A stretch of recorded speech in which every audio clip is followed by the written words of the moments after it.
நான் பனைமரம். எனக்கு கற்பகத்தடி என்ற மற்றொரு பெயரும் உண்டு. ஏனென்றால் சுற்றுச்சூழலை பாதிக்காத வண்ணமும் உடல் நலத்திற்கு கேடு விளைவிக்காத வண்ணமும் பனம்பழம், பனைமரம் வேர், தூர் பகுதி, நடுமரம், பத்தை மட்டை, உச்சி பகுதி, ஓலை, சில்லாட்டை, பாலை, பீலி, பனங்காய், பச்சை மட்டை, சாறை, ஓலை, குருத்தோலை முதலிய சுற்றுச்சூழலை காக்கும் 12 உறுப்புகளை கொண்டவன் நான். நுங்கும் பனங்கிழங்கும் உணவாக பயன்படுகின்றன. எனது ஓலைகள் கூடைகள் முடையவும் கைவினைப் பொருட்கள் செய்யவும் கூரை வெய்யவும் பயன்படுகின்றன. எனது சாறு பதநீராகவும் கற்கண்டாகவும் கருப்பட்டியாகவும் பயன்படுகின்றது. இவை தவிர என்னுடைய வேர் நீரை தக்க வைத்து கொள்ளும் இயல்பு கொண்டது.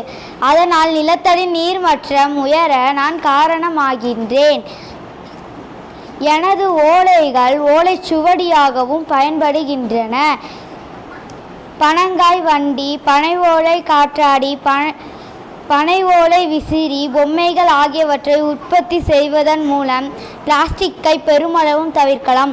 இப்படி இயற்கை சான்றாக விளங்கும் என்னை வெட்டுவதால் என்னை சார்ந்திருக்கும் பனங்காட்டை, பன உழவரன் போன்ற பறவைகள் தம் வாழ்விடங்களை இழந்து விடுகின்றன. மரங்கள் இன்றி மனிதர்கள் இல்லை என்பதை உணர்ந்து என்னை வெட்டுவதை தவிர்த்திடுங்கள். தமிழ்நாட்டினுடைய மாநில மரமும் நான் தான். எனவே என்னுடைய சிறப்பை உணர்ந்து பனங்கொட்டைகளை சேகரித்து குளம், ஆறு, குட்டை போன்றவற்றின் கரையோரம் நட்டு என்னை பாதுகாக்குமாறு உங்களை கேட்டுக்கொள்கின்றேன்.